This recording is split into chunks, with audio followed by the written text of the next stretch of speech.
saw the video we just played of Milo Yiannopoulos swooning.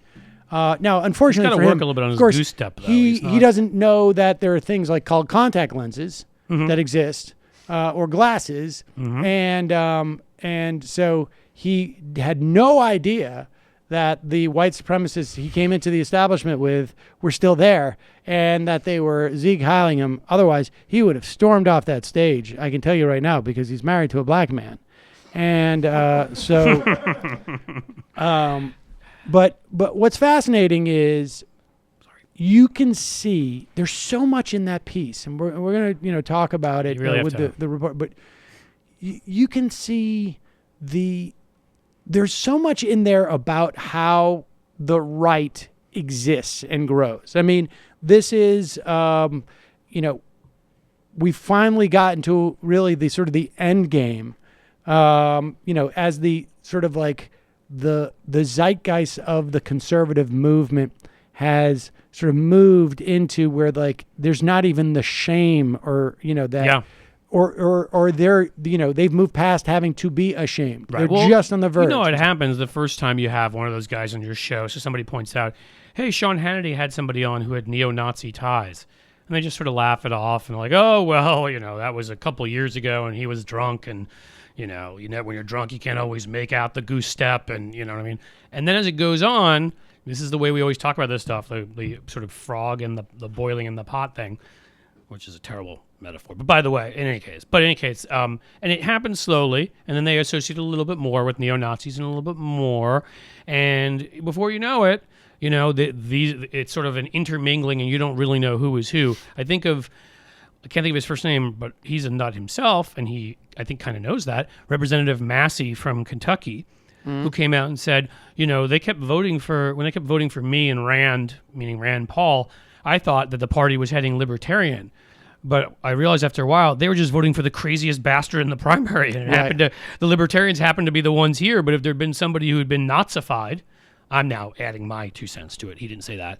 So that's been happening for a long time, which is they're looking for somebody who has the most wacky, sort of crazy ideas that assaults the right groups on the left that they don't like, or really not the left of society. And I remember 10 years ago, probably now, talking about Roy Moore, and I distinctly remember, because at that time there. The left was more cohesive in a lot of respects, and but I was on email lists and in conversations and just saw writing of like more, I don't want to say establishment, but more sort of like professional left press, and they would mock the idea of like picking out this state legislator from Iowa who said this crazy thing, or that judge from Alabama who said that crazy thing.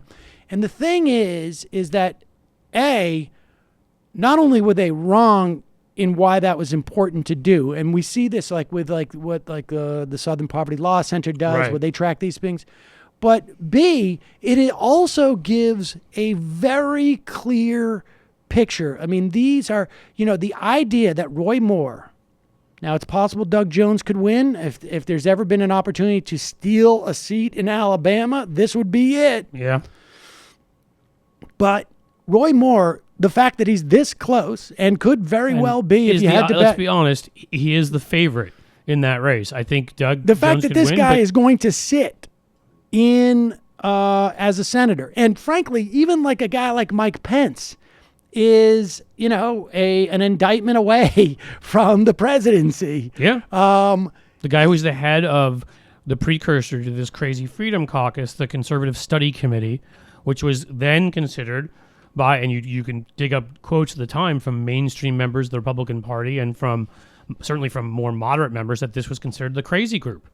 These were the crazies. He was a right-wing talk radio show host. That's right. That's where he got his start. The American Restoration Act was a bill that, let's see, this was the American Sovereignty. No, I'm sorry. There's so many multiple that have of these ridiculous names. And the American Restoration Act, I think it was called, was written by Judge Moore with one other guy, and here it is.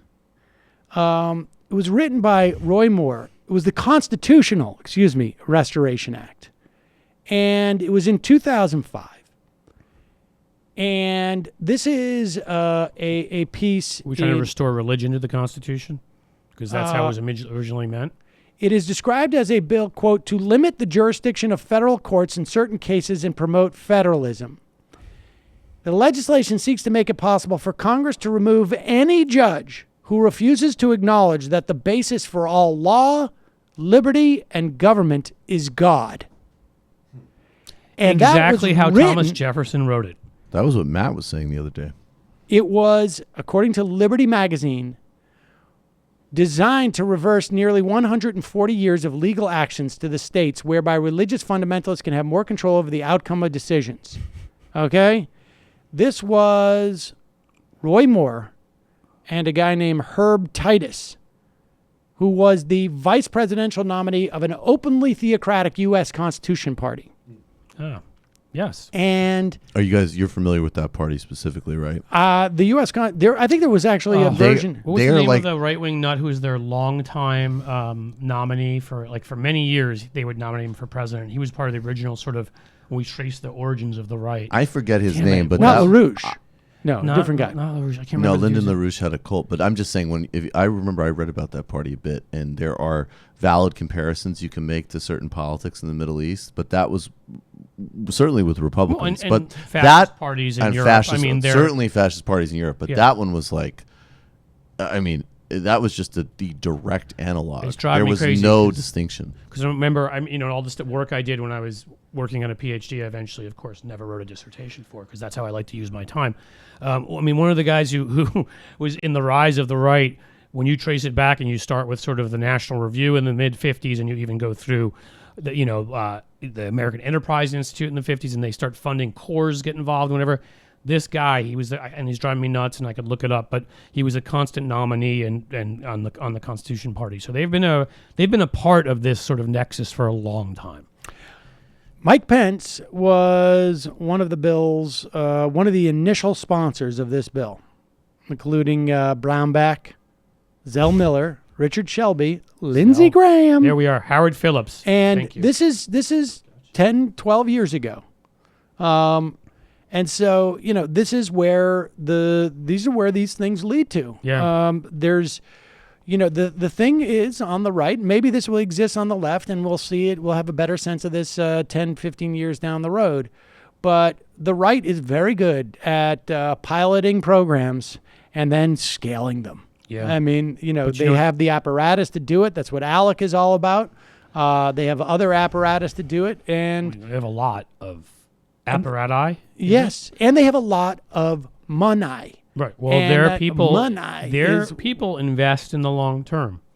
Not going to go on a rant, just going to say their people don't invest cycle to cycle. They've been, this Heritage was set, in fact, if you want to look at it, Heritage, 1973. You brought up ALEC, 1973. There was a period of time, the 50s were one of them, and then there was this period of time in the early to mid 70s. You find it a little bit later in the 70s. Moral Majority, I think, was 77. NRA takeover by the far-right nuts, 1977. Again, you see a lot of this stuff happening and this was all being funded by people like the Coors family and the earlier generation of Kochs. Right. And, again, this has been a long... So, and what the real problem becomes is, look, we have our fun on this show. We mock these people, and they should be mocked because they're crazy. And it's helped us win Senate seats in the short term, for example, and House seats and others. But... people often brought up, when the self-proclaimed witch ran in Delaware, and some of these candidates, Todd Aiken, we beat them, but they were the right. The other thing the right's really good at, they do it culturally with Fox News and other things, but they do it with their candidates, is they move the Overton window. So one minute you're saying, Roy Moore, that guy's nuts, and he's completely unacceptable. Within 10 years, he actually fits into the Republican Party. Even if he's to the right of it, he fits in. Hi, folks. Sam Seder here. We still need your help on our Patreon page. YouTube ads have come back, but not nearly as much as we had before. So if you can help us out, any little bit helps. Head over to our Patreon page right at this URL, and you'll help us keep helping you by making videos,